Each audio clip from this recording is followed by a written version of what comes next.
गुरु प्यारी साध संगत जी फतेह प्रवान करन जी वाहिगुरु जी का खालसा वाहिगुरु जी की फतेह.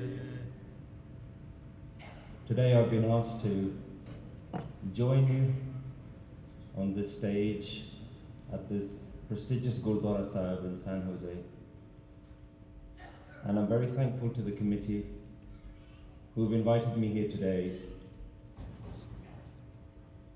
and to share some of the wisdom of Tan Tan Sri Guru Granth Sahib Ji and to do Katha in English so that the younger generations, the generations of people who are not familiar with Gurmukhi, not familiar with the Punjabi language, and also for Sikhs from other communities can also benefit from the wisdom of Guru Granth Sahib Ji. I've been very lucky in the last few days to be traveling. I spent the first few days of my tour around Los Angeles, and I was attending a camp which was attended by about 100 or so young professionals, working people, people who on the outside appeared to be very successful.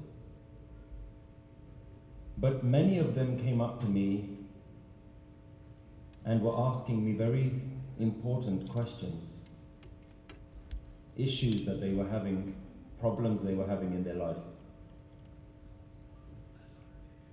And one of the most difficult concepts to understand in Gurbani is that of Hukam. This is the most commonly asked question. What is in our control and what is not in our control? What Gurbani can we read to change our destiny?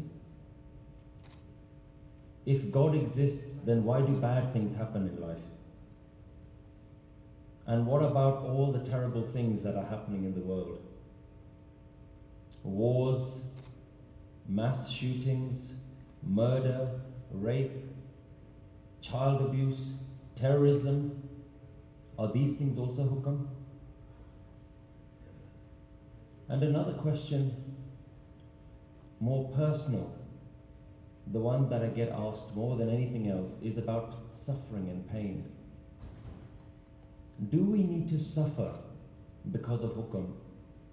Should we just accept everything in life? These are the kind of concerns the Sangat has. What if my partner is cheating on me? What if I'm in an abusive relationship? If there is domestic violence? What if I'm in a family where my husband doesn't support me and my in-laws treat me like garbage, like I am a servant in the house? Should I also accept that Hukam? What if someone in my family has committed suicide? How do I accept this as Hukam? What if I'm alone and I have no friends in life? If my body is in physical pain and I have continuous health problems, should I accept this Hukam? If I'm depressed at work, if I'm not able to find satisfaction in life, if I'm not able to forgive myself, if I'm carrying a lot of guilt in my life, if I'm living in regret, if I'm living in pain, if I'm blaming someone for how they hurt me, should I accept all of these things as Hukam? Sangatji, I want to ask you a question. Tell me which Gurdwara in the world is set up to answer these questions for the Sangat. Which Sikh organizations are there in the world that are capable of dealing with real issues of real people in the Sangat? How do we help people resolve these issues? These deeply personal, psychological, emotional issues.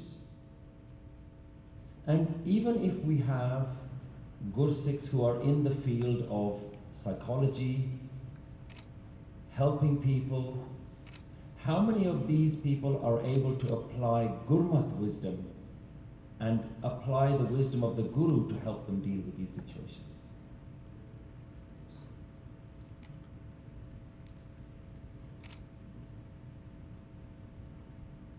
One of the things that I hear a lot when somebody is talking about Sikhism, and especially if you ever see on the TV any programs about Darbar Sahib, Amritsar. Today in the news you would have seen the Canadian Prime Minister, Justin Trudeau. He's taking pictures outside of Sri Darbar Sahib. And like all photo opportunities, he's gone to the Langar hall and he's taking photos of himself doing Langar. Why? Because one of the key things that we always say about ourselves is that Sikhs, we are feeding the world. But Sadh Sangat ji, today the world has a different problem. Today the world is suffering from mental health issues. The world is in a mental health epidemic, and it is time to start feeding people's minds. Time to start feeding their hearts. It's time to start feeding their hearts and their souls with the wisdom of Tan Tan Sri Guru Granth Sahib Ji. So today I would like to look at Hukam. Guru Amar Das Ji, the third Guru, says something very significant. Guruji says, Hukam na jane bahta roga. The person who does not understand Hukam, they have a lot of suffering, they cry a lot. Andar tokha neend na soga. Internally, they are filled with deception, filled with worries, anxiety, and they do not sleep in peace. They don't have rest. But then Guru Arjan Dev Ji, the fifth Guru, also answers the solution to this. The fifth Guru says, Jinni pachhata hukam, tinhe kade na rogana. So one side Guruji is saying that that person who doesn't understand Hukam is constantly in pain and suffering. And on the other side, Guru is saying, but if you understand Hukam, then you won't have your pain and suffering. And we also see this in Japji Sahib. Guru Nanak Dev Ji, right in the beginning of Japji Sahib, explains to us that Hukam is a very important subject that we have to understand. I always like to ask this question, what is the first question in Sri Guru Granth Sahib Ji? We see it at the first verse, Give Sachiara Hoya, Give Kure Tutte Pal. And what is the answer to the very first question in Guru Granth Sahib Ji? Hukam Razai Chalana, Nanak Likhyana. So the very first question that is posed in Guru Granth Sahib Ji is answered by this thing called Hukam. So what Gurbani is trying to do is to make us understand that the wisdom in Guru Granth Sahib Ji is to be understood. At the end of the second verse, which is all about Hukam, Guruji says, Nanak Hukme Je Bujhe. Hukam has to be understood. How many times do you see people who wake up every morning, maybe have done so for the last 10, 15, maybe 20 years, they read Japji Sahib every morning, but still they haven't understood Hukam. They're still dealing with issues in life, they're still struggling in life. So Guru Granth Sahib Ji is not just magic words that you just read every day, but you don't try and spend time trying to understand it. Gurbani has to be understood. You have to understand what Guruji is saying, and then you have to apply that in your real life. So how do we understand what Hukam is? What is Hukam?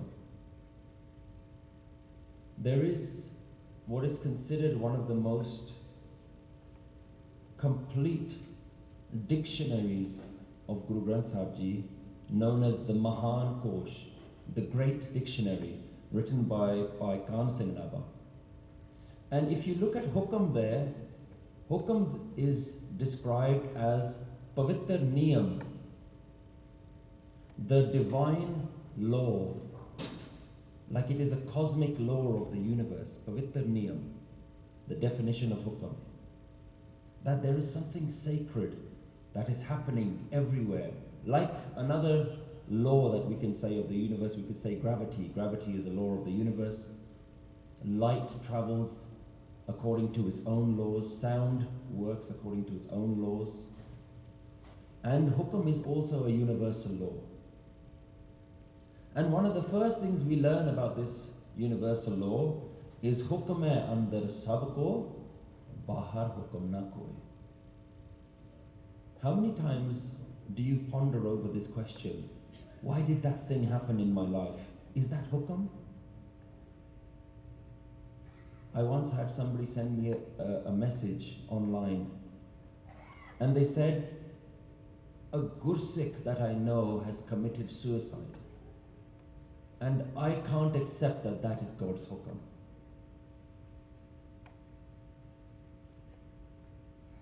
Hukme andar sabko. That's a rule Guru Nanak Dev Ji is saying.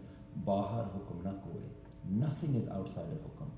But what people are really saying is not that I can't accept the Hukam.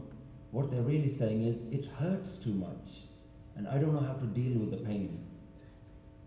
I don't know how, if there is a God sitting in the clouds somewhere, and I've always considered that God to be the person that I can ask for all the good things in life, why would that God give me pain? These are the kind of questions that people have. And it goes to show still how little understanding as a Panth we have of what Guruji is saying. What is Hukam? Who is in control?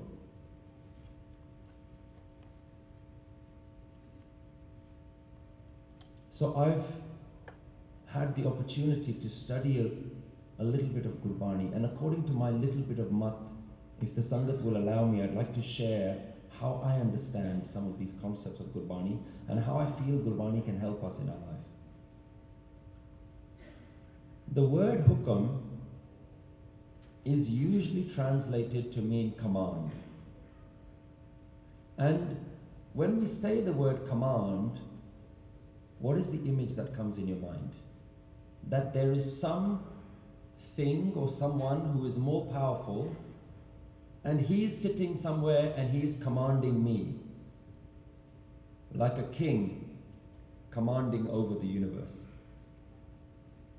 And in that way, most people don't like to accept that definition because it makes us feel like slaves. And there is some Raja sitting somewhere and he's telling us what to do. And nobody likes to feel like they're losing their freedoms.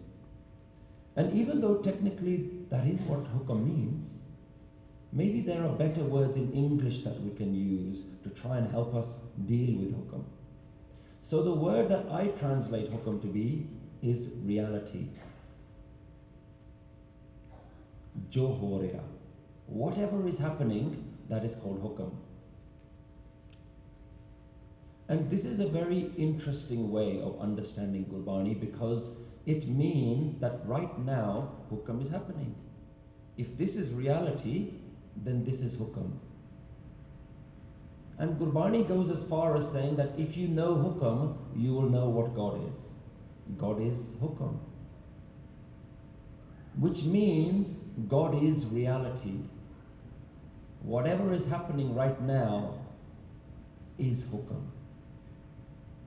But this is where it gets really interesting. Most of us, we are not living in line with reality.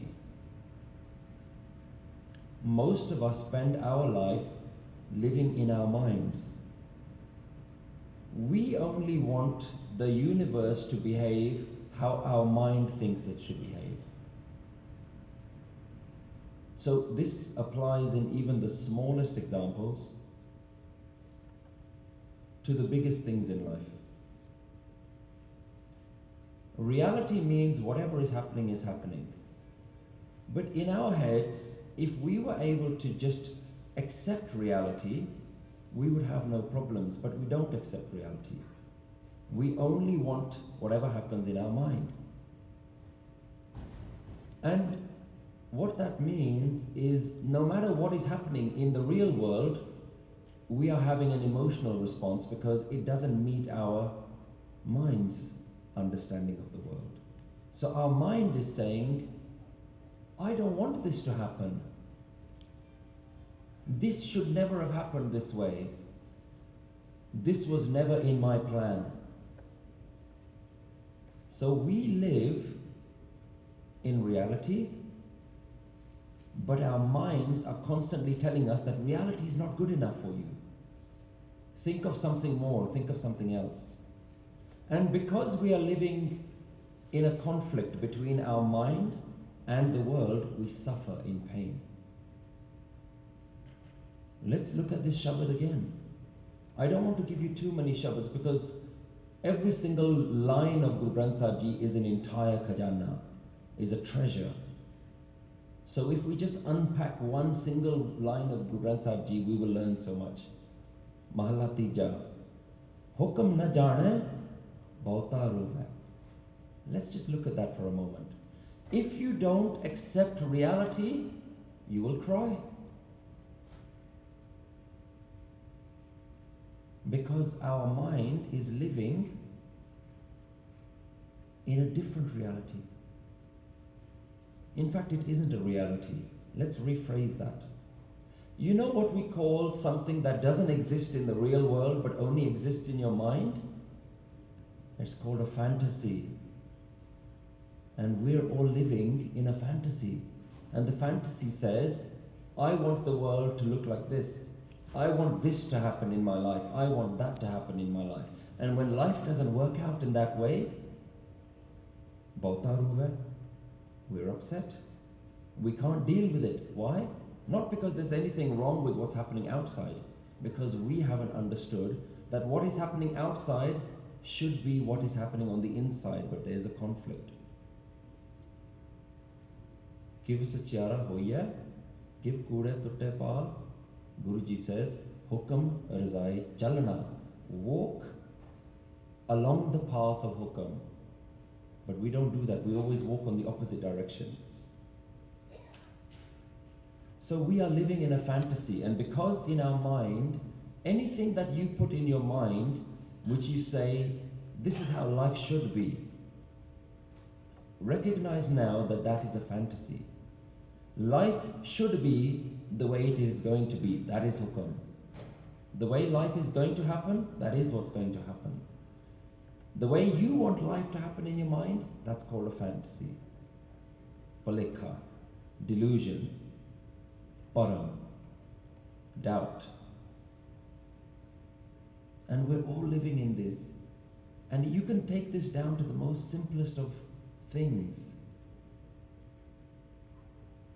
When somebody in your family doesn't do what you ask, how do you respond? You get angry, you get agitated, you get sad. Why? Because you created a fantasy in your mind and then the fantasy never happened. Hukam razai chalana. Walk along the path of whatever is actually happening.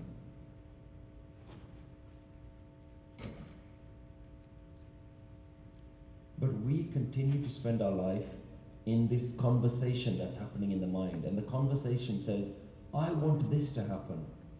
I want that to happen. This should have happened.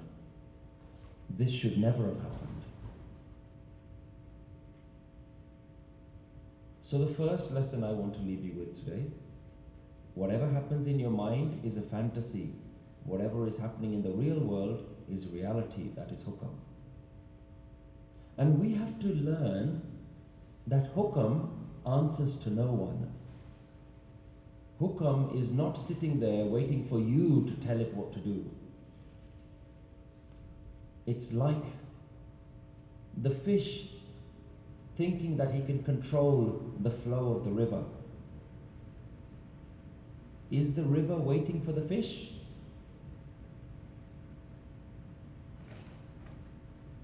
So the fish says, I want you to go this way. But the river is always flowing that way. So the fish has two options. The stubborn fish says, I want you to go that way, and I'm going to start swimming that way, and if I keep swimming that way, the whole river will go that way. So he swims that way, against the current. What does the river do? The river continues to flow the way it's going to flow. The fish continues to struggle. Who's suffering? The river or the fish? The fish. He's struggling because he's going the wrong way. How does he stop his struggling? He just has to stop. He has to stop resisting the river. When he stops resisting the river, he goes with the flow of the river. And this is the story of every human being. We have always resisted whatever is going. And as long as we resist what is happening, we will be the only ones that are suffering. The river doesn't suffer because of us. Hukam is not suffering, only we are suffering.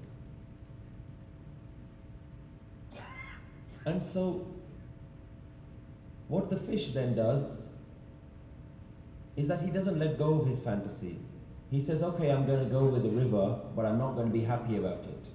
I'm going to stay with this fantasy. I'm going to keep looking at my idea of what the destination should be. So even though now he's accepted that I can't do anything about the river, he's still miserable. So now he starts blaming the river. The river is doing this to me. The river is doing that to me. I can't believe what life is doing. And this is what we do. We start looking up to the sky and we start blaming God. Why have you done this?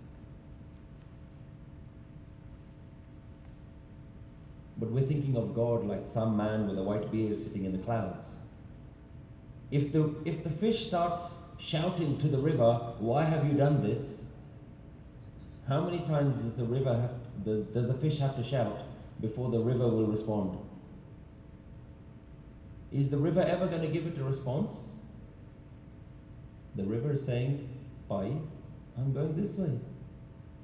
Please come with me, my friend, my brother, my child, come with me. But I have to go this way. This is my hukam. I have to go this way.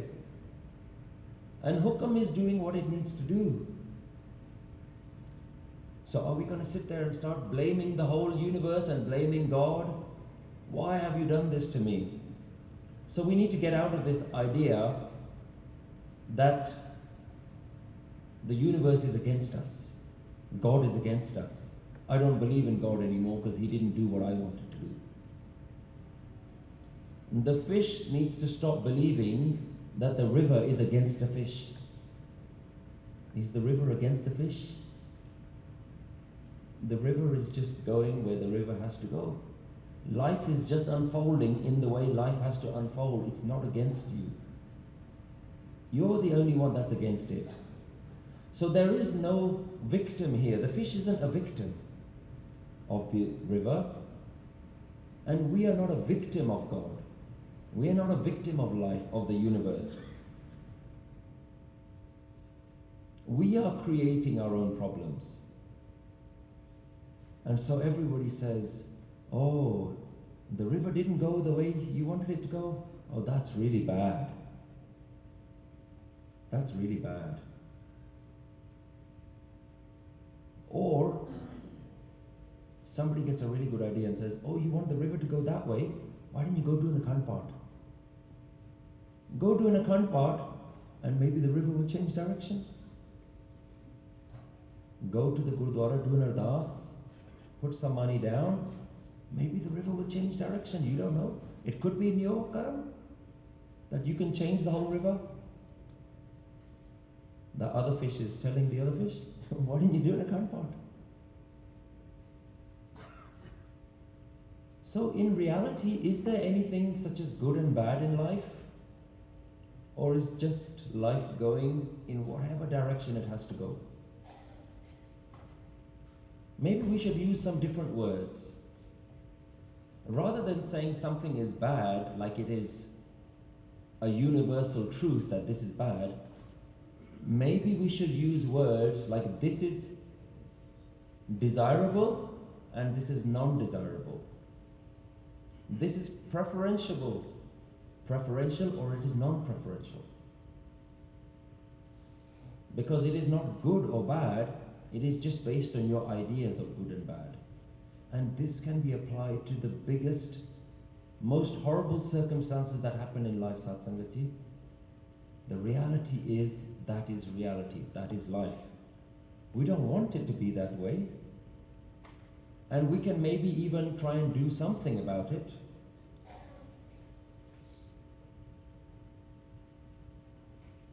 But don't feel you can change the flow of the river. Now, this is where the questions really start coming from the Sangat. Does that mean that I should accept everything in life? Does that mean that I should accept all pain and all suffering in my life? If I'm in an abusive relationship, should I just say this is Hukam? No. Because Gurbani hasn't given us an idea that you have to sit back and do nothing. Gurbani and Gurmat teaches us where it is appropriate for you to take action, you must take action. Now the question is, how do you know if it's appropriate for you to take action? So this is where we have to use some simple analogies, some simple examples again. If I'm standing in a playground and some 5-year-old children are fighting, do I have the ability to stop that fight? Yes or no? I have the ability to stop that fight. They're only children. I have the ability to do something about it. So the circumstances have been created in such a way that there is a situation and there is somebody here who can deal with that situation, so you do it. Now let's take the other example. If I'm a 5-year-old child and then there are 10 grown-up men fighting amongst each other, do I have the ability to do anything about it? No, it's very difficult for a small child to do anything about it. There is a situation and here is somebody who can't do something about it. So that is also Hukam. Do you see how Hukam works? If the situation allows for you to do something about it, that is your Hukam, to do something because it's there.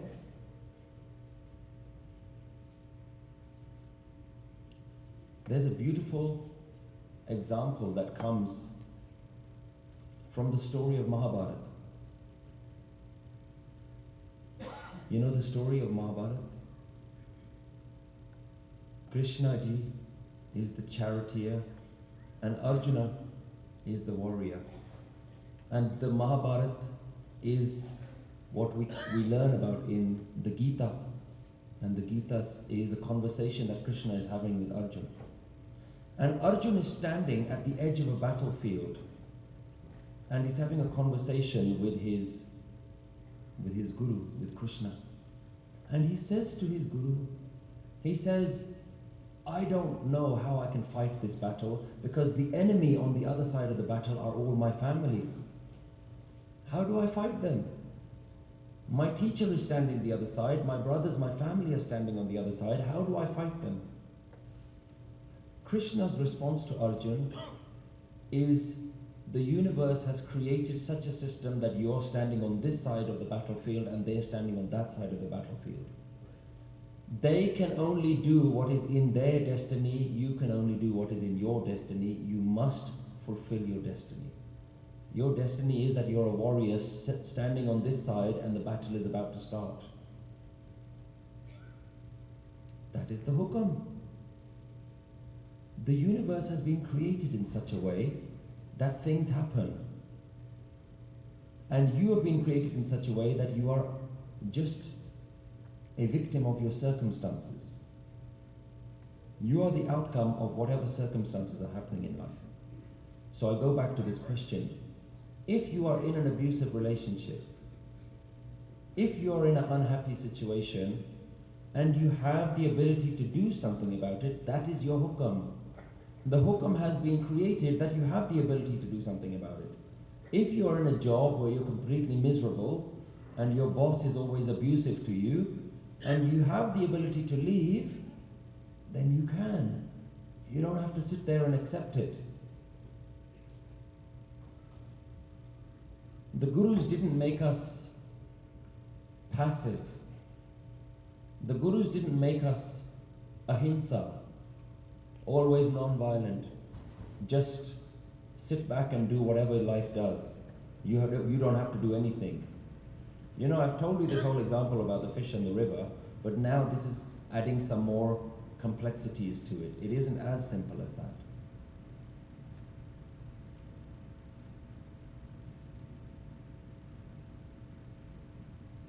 So there are things that happen in life, they're not good or bad, but they are things that affect us. And we have to understand, how do we navigate through that? How can we fix these problems? So you have to understand that where there is the ability to do something, you do it because that is your hukum. Now, let's look at how do we deal with past traumas? How do we deal with problems that have happened in the past? One of the most important questions that I'm always being asked is, I can't let go of the past. Something bad happened in my life and I still can't let go of it. I keep thinking about it. I keep crying about it. Somebody did something bad to me in my life and I can't forgive them. How many times, those of you who are familiar with Gurbani, how many times have you come across this idea in Gurbani that as you make us act, so we act? We can only act the way the universe has made us act. Let me update that into more relevant language. Every single one of us has a software, and we have been programmed to act in a particular way. We can only act according to our programming. So you know what that means? The person that hurt you in the past, they were only acting the way they knew how to act. You cannot even blame that person. This is why Gurbani keeps telling you this idea, that as the universe has created us, so we act. You cannot blame the person. It's like blaming a software for doing what it's been programmed to do. Can you blame the software? Some of you might say, no, but you can blame the programmer. He's the one who's written the software. But there's no he sitting in the clouds. There's no old man with a white beard. Guruji is saying, if you recognize Hukam, you'll know what God is. God is here. God is here. God is everything. Sab Gobind hai, Sab Gobind hai, Gobind bin nahi ko. Everything is God. Now who are you going to blame? Because the person who hurt you, that is also God. But you know what? The person being hurt, that is also God. Sab Gobind hai. Who's blaming who? God is blaming God. So what do we do with people who have hurt us in the past? How do we move past that kind of trauma? Or more importantly, how do we stop blaming ourselves for mistakes we've made in the past? The way that you stop is you take the Guru's instruction that you were not the one who did it in the first place. Satsangaji, we don't even have the power to speak, let alone the power to act.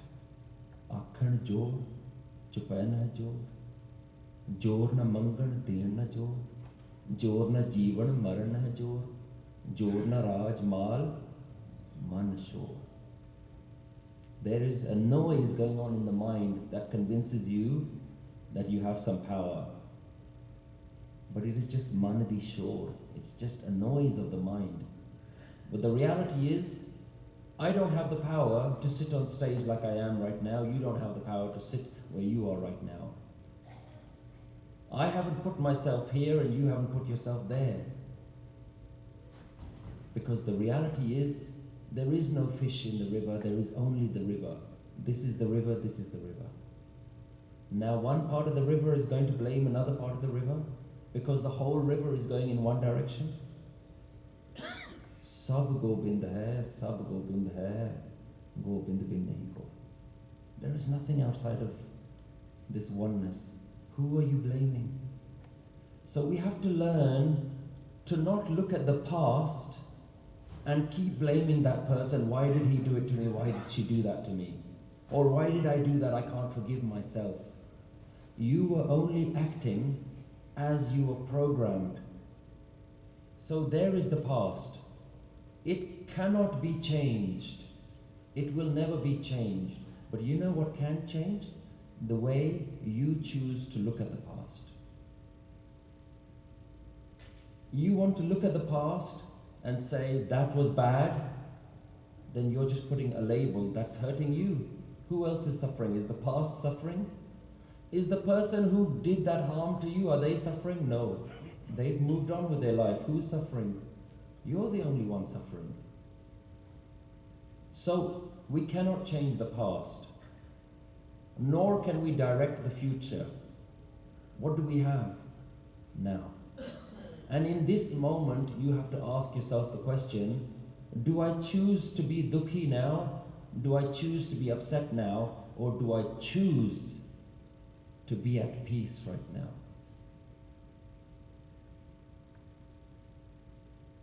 Don't look at the past as though by continually to blaming it, it's going to change it. It's not.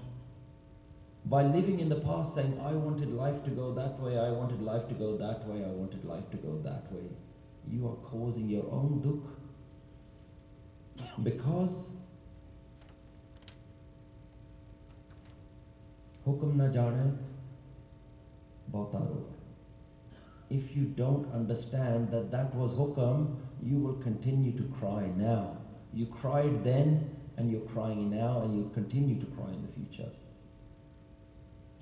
Jinni pachata hukam, tine kade na rokna. The one who understands that he is programmed in that way, she's programmed in that way, I was programmed in that way, I only did what I was programmed to do. Then you begin to understand that you have no control over anything. So it doesn't mean that you just give up. It means that you can now choose to look at the past in a different way. Have a think about this. You know that mistake that happened in the past? You know that pain that you feel from the past? I bet you're not going to make that mistake again, are you? You said, no, I'm not going to make that mistake again. Why are you not going to make that mistake again? Because that event happened. If that event hadn't happened, you would not have the wisdom that you have now. So you know what you have? You have a lesson that you have been taught. And when somebody teaches you a lesson, you turn around and you don't shout at that person, you don't shout at that event, you turn around and you namaskar and you say thank you. Because had it not been for you, I wouldn't have learned this lesson. You see what you've done now? You've taken the same event in the past, and before you were looking at it and saying, I'm only going to look at all the pain that you've given me. Now you're looking at it and saying, I'm going to look at all the lessons that you've taught me. I'm choosing to look at you in a positive way, rather than looking at you in a negative way. So Hukam is not easy. Nobody is saying it is easy. Nobody is saying that it's easy to apply this wisdom. But the root of it all is that you have to take yourself out of it. Why did he do it? Why did she do it? Why did I do it? It's all about me, the individual, home. And what does Guru Nanak Dev Ji say? Nanak hukme je bujai, ta home kahe na koi. How can you blame yourself? You can only blame yourself if you think that you were the one in control. When you understand Hukam, you know that you were not the one in control. The universe has programmed you in such a way. So this command has to be understood at every point, and it applies to the smallest situations in life. Like when you're in your kitchen and you drop a plate and the plate breaks, that's Hukam. That's okay. And it applies to the biggest problems in life. The hugest disasters in the world, the biggest man-made disasters and human-made disasters is all in the Hukam. Kyunki Hukam hai andar sab, bahar Hukam na koi. So what do you have to do with this Hukam? You have to learn to surrender to this Hukam. When you understand that the whole river is going beyond your control, you can just bow down to it and say, okay, I accept. I accept this is the way the river is going. I give up this delusion that I have the control. So what you've done is you've taken your me, I-ness out of the way. That I am in control. That I is called home. Me, home, I am in control. You know, the very first time home is mentioned in Guru Granth Sahib Ji is in this line. Nanak hukme je bujai ta home kahna koi. What that means is the opposite of ego is Hukam. If you understand Hukam, then you won't speak out of ego. If you don't understand Hukam, then you will speak out of ego. If my ego exists, that I am in control, I don't want the universe to be this way,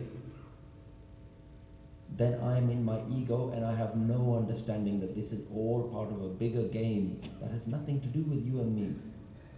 Even if there was no fish in the river would still flow in that direction. The universe is not waiting for us. It's not waiting for us to ask the universe to do something. It's going to do what it's going to do, but this is a very difficult lesson to learn. This is why Guru Nanak Dev Ji puts this lesson right at the beginning. Before the rest of the Guru Granth Sahib, Guru Nanak's first main teaching to us is saying you need to understand this Hukam, this is going to be important. It's like the teacher comes to the class and says, class, this year we're going to study this subject. For the rest of this year, everything else that we talk about is related to this subject. At the beginning of the lesson, you don't understand this subject. But the more time you spend with Gurbani, the more understanding you have of what Guru is saying, you start to understand, okay, I'm getting to get a better picture of what this subject is about, what this Hukam is about. But we don't want that, do we? We don't want to give ourselves up. We don't want to give our ego up. Everyone wants to be unique. Everybody wants to be an individual. Nobody wants to live as part of the big picture. This is called home. I am important. Tusi meri gal suno. That's what we're saying to the universe. Listen to me. What do you mean you're not going to listen to me? I came here, I stood here for 5 minutes, I did ardas. Now you have to listen to me. You do one ardas for 5 minutes, or you just pay somebody else in the front and say, just read this one line. The whole universe now has to change its direction because you just did that? What do we think? What are we doing? The Hukam is far bigger than you and me. So we have to give up our desires. We have to give up our self-importance. You know, the biggest Hukam that most of us are not willing to face is that we're going to die. How many of us are in this room are happy to die? Who's happy? Chalo matyara, I'm ready. But what does the Guru teach us? जब आव की ओद निदान बने अतही रण में तब जूझ मरो. When the time comes in the battlefield of life, I need to die happily. This is not just Guru Gobind Singh Ji's ideology. Guru Arjan Dev Ji says, Pehla maran kabul, jeevan ki chhad aas. If you want to understand what Gurbani is saying, first be ready to give yourself up. Who's willing to accept that hukam? Who's willing to say, yes, I agree. Death is coming, let it come. If you're not willing to accept the most fundamental truth of your life, that you are going to end, then you're not going to be willing to accept anything else either. Because we're sitting here in a fantasy. Everybody else dies, I'm not going to die. Or, I'm going to die when I'm 90 or 100 years old. That's another fantasy. That I'm going to grow old and die. How many times have we seen people die close to us, known to us, at a young age? How many times have we seen that? So Sadh Sangat Ji, this is just a glimpse of how much wisdom is in Guru Granth Sahib Ji. There is so much more that we can learn.